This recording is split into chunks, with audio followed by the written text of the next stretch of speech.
যুক্তরাষ্ট্রের বিপক্ষে হার দিয়ে বাংলাদেশ ৩ ম্যাচের টি-20 সিরিজ শুরু করেছে। সেই ম্যাচটা নিয়ে আলোচনা করতে চাই। আমাদের সাথে এই মুহূর্তে যুক্ত হচ্ছেন বাংলাদেশ ক্রিকেট দলের সাবেক ক্রিকেটার নিয়াম মুর্শিদ রাহুল এবং ক্রীড়া সাংবাদিক আরিফুল ইসলাম রনি।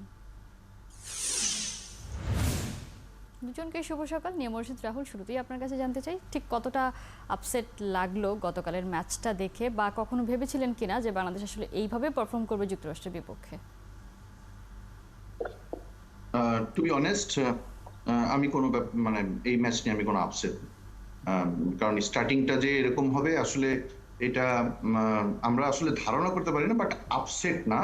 একটা ম্যাচ হারতেই পারে, ফার্স্ট ম্যাচ হারতে পারে, যেহেতু তিনটা ম্যাচের সিরিজ, এটা দুইটা ম্যাচে হয়তো কামব্যাক করতে পারে, বাট হারাটার ধরনটা ছিল একটু অন্যরকম। মানে আমি পরাজয়ের ব্যাপারটা নিয়ে আমি অতটা কনসার্ন না।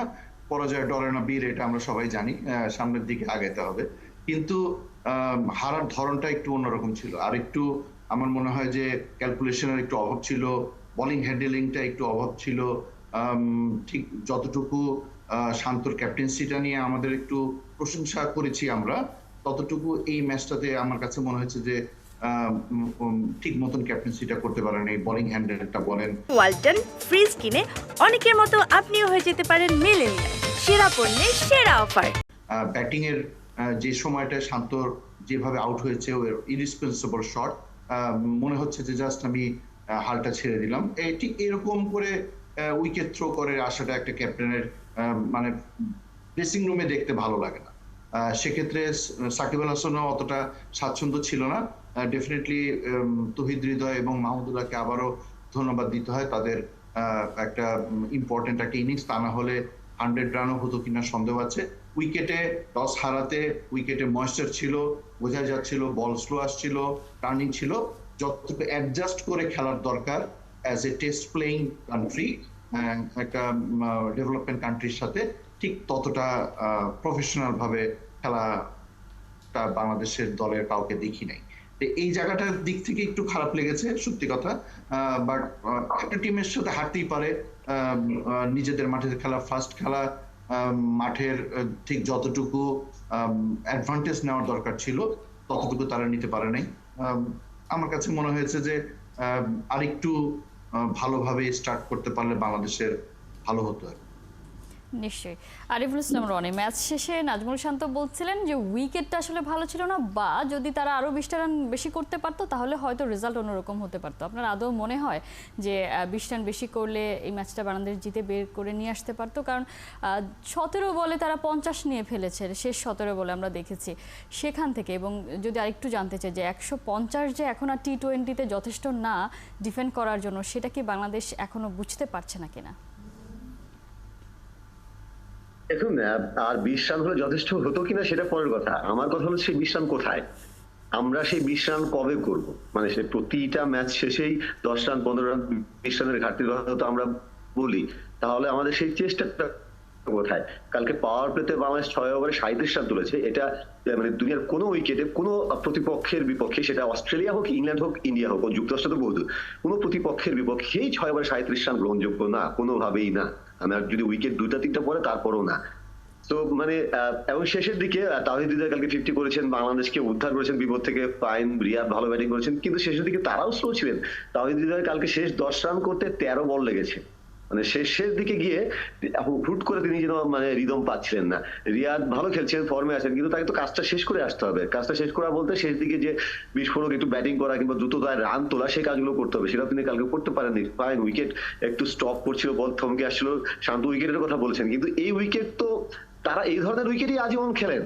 মানে এমন না যে তারা ইংল্যান্ডের উইকেটে গিয়েছেন, সাউথ আফ্রিকার উইকেটে গিয়েছেন, নিউজিল্যান্ডের উইকেটে গিয়েছেন। এই ধরনের উইকেটই বাংলাদেশ সবসময় বেশিরভাগ ম্যাচ খেলে, এই ধরনের উইকেটে খেলেই তারা বেড়ে উঠেছেন। মিরপুরে এই ধরনের উইকেটে প্রচুর খেলেন। সো উইকেট কিন্তু বাংলাদেশের উপযোগী ছিল, তাই না? তো বাংলাদেশ জানে এই ধরনের উইকেটে কিভাবে খেলতে হয়। ওয়েদার কন্ডিশনের কথা যদি বলি, যে তাপমাত্রা সেখানে বাংলাদেশের মতোই 34, 35, আমি যেটা ইন্টারনেটে দেখলাম। সো কোনো দিক থেকে বাংলাদেশের সমস্যা হওয়ার কথা না। হ্যাঁ, ডিফারেন্ট একটা টাইম জোনে গিয়েছে, সেখানে মানিয়ে নেওয়ার একটু ব্যাপার আছে। কিন্তু আপনি যেটা বললেন যে এই মানে যুক্তরাষ্ট্রের সঙ্গেও যদি আমরা 180 করতে না পারি, 160 করতে না পারি, কিংবা 155 করে সেটা যদি ডিফেন্ড করতে না পারি, 153 করে যদি ডিফেন্ড করতে না পারি, তারা খুব মুশকিল। 4 ওভারে 55 রান দরকার ছিল কালকে যুক্তরাষ্ট্রে, সেখানে শরীফুল এবং মুস্তাফিজ যাদের উপর আমরা ভরসা রাখি, তারা যদি যুক্তরাষ্ট্রের বিপক্ষে ম্যাচ বের করে আনতে না পারেন তাহলে খুবই দুঃখজনক। মিরপুরের বাইরে গত 4টা ম্যাচে মুস্তাফিজ 40-এর বেশি রান দিলেন। তো এটা মানে অ্যালার্মিং সাইন বিশ্বকাপের আগে। আমি বলবো রাহুল ভাই ঠিক আছে, তার দিক থেকে বলেছেন, তিনি সাবেক ক্রিকেটার, সেদিক থেকে আমরা আরেকটু টাফ মনে হতে পারি। আমি বলতে পারি যে যুক্তরাষ্ট্রের বিপক্ষে কোনো অবস্থায় কোনোভাবেই আমরা ম্যাচ হারতে পারি না, নো ওয়ে। এবং ক্রিকেট খেলায় ক্রিকেট না, কোনো খেলায় আসলে আমি লজ্জা শব্দটা ব্যবহার করতে চাই।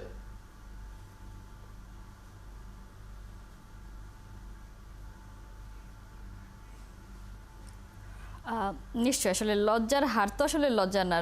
নিয়ামরশিদ রাহুল আসলে যেটা বলছিলেন যে হারতেই পারে, কিন্তু আসলে আমরা যেভাবে হারছি সেই জায়গাটাতেই আসলে হতাশা জাগিয়ে দেয়। নিয়ামরশিদ রাহুল, আপনার কাছ থেকেই আসতে চাই, ব্যাটাররা আসলে পারফর্ম করছে না এবছর, আমরা তেমনটাই দেখছি এবং গতকালও আমরা সেরকমই দেখলাম।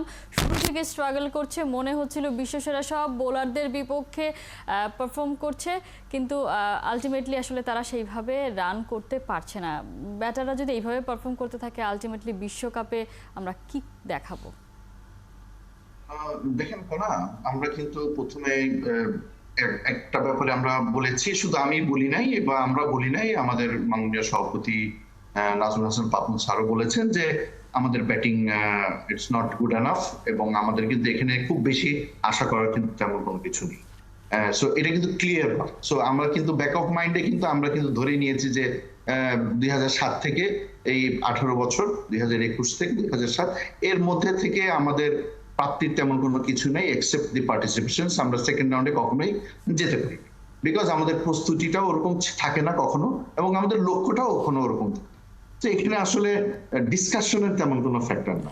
ইন্ডিভিজুয়াল নিয়ামরশিদ রাহুল, অনেকদিন হয়ে গেল না, মানে এখনো কেন আমরা জোর গলায় বলতে পারি না যে ভালো পারফর্ম করব? কেন একটা বিশ্বকাপে যাওয়ার আগে কোচ, ক্যাপ্টেন সবাই বলে দোয়া করবেন, এই মানে খুব বেশি কিছু প্রত্যাশা করবেন না? কেন? মানে মন থেকেই যদি আমরা এত ছোট বা ডাউন ফিল করি, তাহলে আসলে আলটিমেটলি তো আমরা প্রত্যাশা অনুযায়ী পারফর্ম করতে পারবো না। এটাই তো আসলে স্বাভাবিক ব্যাপার না। সেটাই তো বলছি আমি আপনাকে, যে দোয়া করছি, দোয়াতে কাজ হচ্ছে না কোনো কারণে। এখন প্লেয়াররা তো হয়তো মাঠে নামছে, মাঠে তো আর আমাদের কর্মকর্তারা খেলছে না, প্লেয়াররাই খেলছে। প্লেয়াররাও, আমি বলছি শুধুমাত্র T20 ফরম্যাট। আমরা T20 ফরম্যাটটা আমাদের আসলে ওরকম কোনো প্ল্যানিং থাকে, সিইং ইজ বিলিভিং, আমরা সেটা জানি। আমাদের সেরকম প্রস্তুতিও থাকে না, এবং আমাদের সেরকম কোনো লক্ষ্য থাকে না। তো লক্ষ্য এবং প্রস্তুতিটা যদি এরকম না থাকে, তাহলে আমাদের এরকম প্র্যাকটিস তো হবে, এরকম প্র্যাকটিস ম্যাচও আমরা করবো, বা আমরা বিভিন্ন জায়গায় যাব, তাই হবে ওই একই রকম স্টাইলে আমরা কথাবার্তা বলবো, নাথিং চেঞ্জ।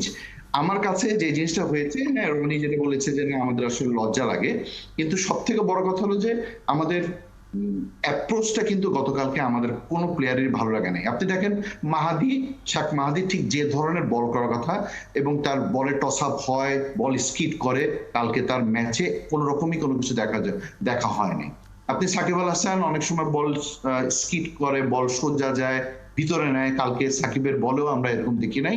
মুস্তাফিজ যেখানে কালকে স্লোয়ার ডেলিভারিতে একটা স্লোয়ার ডেলিভারি, হয়তো 2-3টা স্লোয়ার ডেলিভারি আমি কালকে দেখেছি, এর বেশি কিন্তু স্লোয়ার ডেলিভারি দেখিনি। বেশিরভাগই কিন্তু আউটসাইড দ্য অফ স্ট্যাম্পের বাইরে বল করার চেষ্টা করেছে, এবং বড় বড় 2-3টা ওয়াইডও করেছে। তো এই জিনিসগুলি শরীফুলকে আমরা দেখেছি যে ভিতরে বল খুব ভালো নিতে পারে, ইনসুইংটা খুব ভালো করে। কালকে কিন্তু আলটিমেটলি আমরা শরীফুলকেও আমরা দেখতে পাই। এতে বোঝা যাচ্ছে যে কন্ডিশনের সাথে বাংলাদেশ এখনো ঠিক মতন মানিয়ে নিতে পারে নাই। একটু অগোছালো মনে হয়েছে, ছড়াছড়ানো বোলিং করা হয়েছে। আমরা কিন্তু গতকালকে আপনি দেখবেন যে 4 থেকে 5টা মনে হয়, আমার যতটুকু if I am not wrong, 4 থেকে 5টা কিন্তু আমরা নো বল পেয়েছি।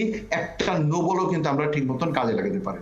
তার মানেটা কি? তার মানে হলো আমরা নো বলটাকেও কিন্তু ঠিক মতন কাজে লাগাতে পারি না। আমাদের ওই সেন্স এবং ওই প্র্যাকটিসটুকু আমাদের ওখানে নাই। T20-তে নো বলে যে আমরা উইকেট হারাতে পারবো না, এবং এটার একটা ভালো আমরা কাজে লাগাতে পারি, বোনাস একটা। কারণ এখনকার দিনে আপনি দেখবেন খুব রেয়ার নো বল হয়, সেই জিনিসটাও কিন্তু এখন আমরা ওই ফ্রি হিটটাও কাজে লাগাতে পারি। সো এখানে আসলে বেসিক্যালি আপনি কোচকে দিয়েও তেমন কোনো করতে পারবেন না, যতদিন পর্যন্ত না আমাদের প্লেয়াররা নিজেদের কে পরিবর্তন না করে, স্পেশালি টি-20 এবং টি-20 ক্রিকেট খেলাতে আমাদের টার্গেট থাকতে হবে যে 2 বছর পরে আমাদের আবার টি-20 ওয়ার্ল্ড কাপ আছে। এখন থেকে যদি আমরা ঘরোয়া ক্রিকেটে বা বেশি বেশি টি-20তে আমরা না পার্টিসিপেট করতে, এবং আমার কাছে মনে হয় ঘরোয়া ক্রিকেটে বিশেষ করে টি-20তে ফরেন প্লেয়ারদের ইনক্লুশন করা উচিত, যাদের সাথে আমাদের খেলে লাভ আছে। সেটার জন্য তো আসলে মান উন্নয়ন করতে হবে। বিপিএল তো আছে, সেখানে তো আসলে খুব বেশি ওইরকম ক্রিকেটাররাও আসেন না। আরিফুল ইসলাম রনি, যদি একটু লিটনকে নিয়ে কথা বলতে চাই, তিনি শ্রীলঙ্কার বিপক্ষে অফ ফর্মে হয়ে স্কোয়াড থেকে বাদ পড়েছিলেন। তখন বলা হয়েছিল তিনি নতুন বলে পারফর্ম করতে পারছেন না। এরপর আবার জিম্বাবুয়ের বিপক্ষে কামব্যাক করলেন, সেখানে পারফর্ম করতে পারলেন না। শেষ ম্যাচে তিনি আসলে একাদশ থেকে বাদ পড়লেন, আবার কামব্যাক করলেন। মানে তিনি কি কোনোভাবে নিজেকে প্রুফ করছেন, মানে প্রুফ করে কামব্যাক করছেন, নাকি আসলে আর কোনোই অপশন নেই সেজন্যই তাকে কন্টিনিউ করা হচ্ছে? এখন কি শোনা যাচ্ছে? জি রনি, আমরা শুনতে পাচ্ছি। দুঃখিত। যেটা হোক, যেটা বলছিলাম যে আসলে মানে দেখুন, ডেফিনেটলি অপশন নেই সেটা কিন্তু বলেছে। বিশ্বের আর কোনো দেশে তো আসলে এরকম হয় না। এটা কিন্তু চিফ সিলেক্টররাও বলেছেন, ক্যাপ্টেনও বলেছেন, এবং এই ধরনের পারফর্ম না করে শুধু লিটন না, আমাদের টপ অর্ডারের কেউই পারফর্ম করছেন না। আমরা মানে লিটন এমন টানা ব্যর্থ হচ্ছে, আমরা অন্যরা একটু আড়ালে পড়ে যাচ্ছে। সৌম্যরও গত 24টা টি-20 ইনিংসে তার 50 নেই, কিন্তু 24 ইনিংস। আমাদের ক্যাপ্টেন শান্ত, তার টি-20 স্ট্রাইক রেট ওভারঅল ক্যারিয়ার যদি বলি 109, সবশেষ 5 ইনিংসে তার রান 63, স্ট্রাইক রেট 96, 100 নিচে। কারণ লিটন তো আছে টানা 11 ইনিংসে তার 50 নেই, এবং তিনি আসলে গত ওয়ার্ল্ড কাপের পর থেকে, গত ওয়ানডে ওয়ার্ল্ড কাপের পর থেকে এখন পর্যন্ত টানা 22 কি 23 ইনিংসে তার কোনো 50 নেই।